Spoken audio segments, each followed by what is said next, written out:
Hey y'all, Zach McDonald, your real estate agent with Real Property Associates. And today we're going to talk about the housing market, but we're going to talk about it in a different way. We're going to talk about whether we should sell a house if we are buying another one. So people ask me this question when their market's different, right? The market is down, but people still want to buy, right? If you want to capitalize on the opportunity to make a purchase, should you sell the house that you already have?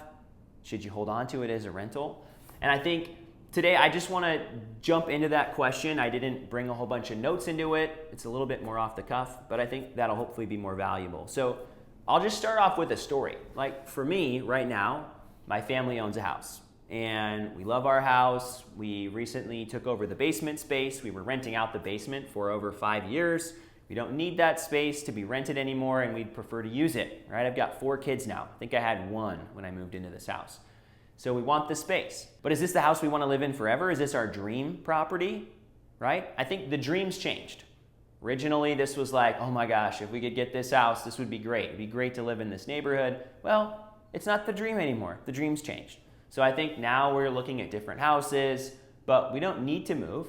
So I think the first question when you're asking that is like, hey, do I still have the same dream?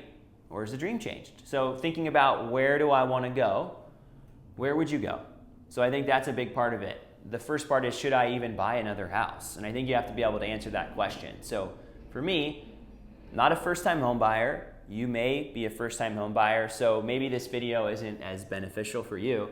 But if you own a house and you're watching this video, you have to decide where you're gonna go next. So I've got this idea of what that looks like. But then the next question is, all right, so I find that house, I get an opportunity, I can make a purchase at a discount right now because houses are selling for less than they were in the springtime. But I'm also gonna sell my own house at a discount, right? So I guess there's a couple different ways to look at this. I think the first one is the dream's changed and I don't wanna have to hassle with a rental property and I'm buying it at a discount, I'm gonna sell for a little less, but you know what the heck, right? I lose a little bit here and I gain a little bit here, it's a wash. So in a lot of real estate, when you buy and sell at the same time, you're just trading money from different markets. So I can take the equity in my house and I can roll it into the next one. I can put a 20% down payment, right?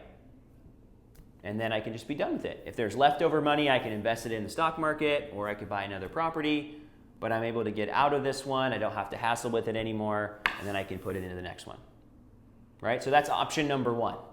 And I wouldn't say that's a bad option. Probably the option that I'm going to go with. Option number 2 is, yeah, I want to be a landlord. I want to hold on to it forever, right? Some people go into real estate with different strategies. For me, a house is a place to live, right? Single family real estate is a place to live. It's where you buy it and you live in there with your family or whatever your situation is. For other people, it's all about accumulating a bunch of single-family rental properties. Again, I have a different strategy about real estate. My strategy is more into multifamily and commercial, which I'm not doing yet, okay? I'm putting money in the stock market right now. But I want to upgrade my house. So luxury primary real estate, and then I want to have money in the stock market. That's my game right now. That's the game I'm playing. So I'm going to sell. But if you want to keep it and your goal is to accumulate rentals, sweet. You've probably got a really great interest rate, or I hope you do. I have a great interest rate on my property, so I could hold it. It's going to rent. My property will probably rent for $1,000 more than my mortgage right now. So again, it's not a bad strategy to hold on to it. So if you hold on to it for the long term, somebody else is going to help you pay down your debt and all the good things with real estate, right? And being a real estate investor.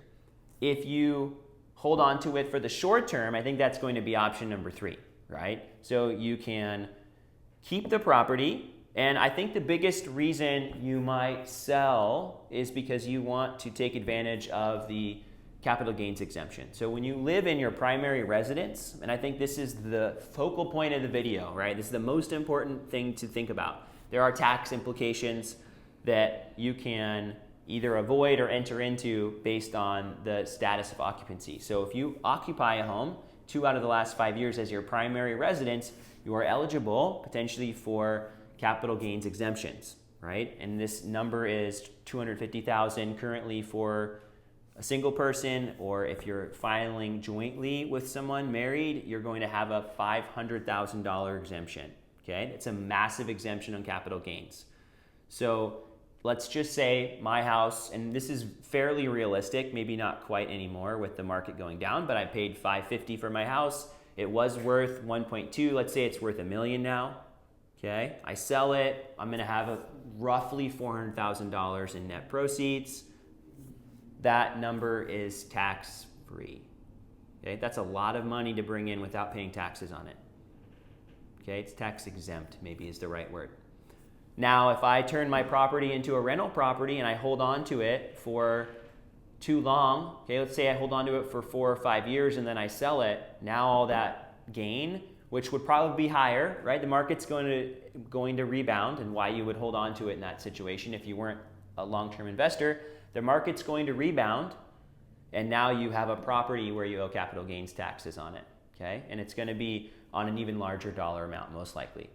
So whatever your tax bracket is, you're going to be paying those extra taxes, and I could have sold my property now and not paid those taxes, and probably going to actually end up with more money, even if you hold on to it, right? So that's a piece of it. Now, threading the needle, right? This would probably be the ideal situation if you hold on to your property is, hey, the market's down right now and I want to make a purchase, but I don't want to sell. And if things got really bad, right, I might hold on to it.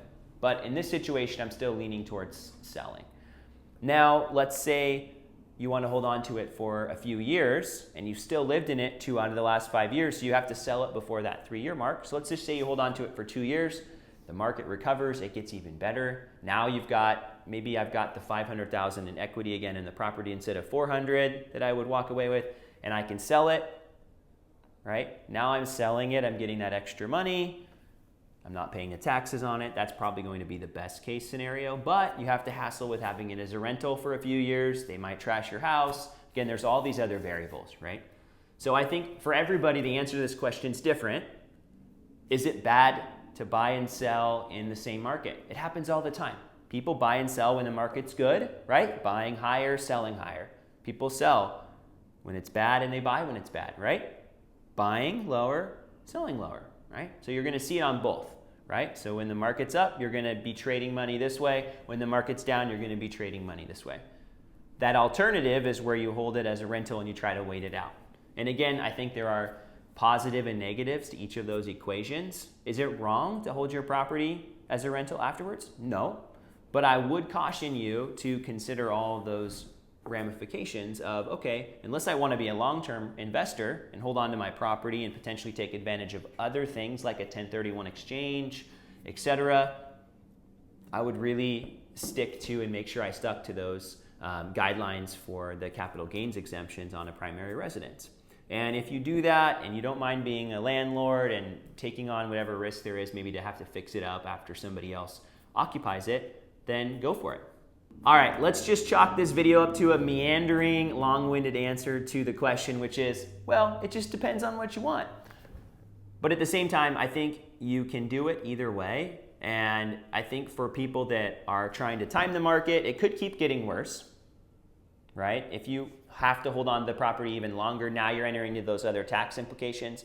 And this might be the best it is, but it also might get better. So I think you're playing that risk game. For me, I'd much rather not deal with it. And so that's why I would stick with selling my property when I buy the next one.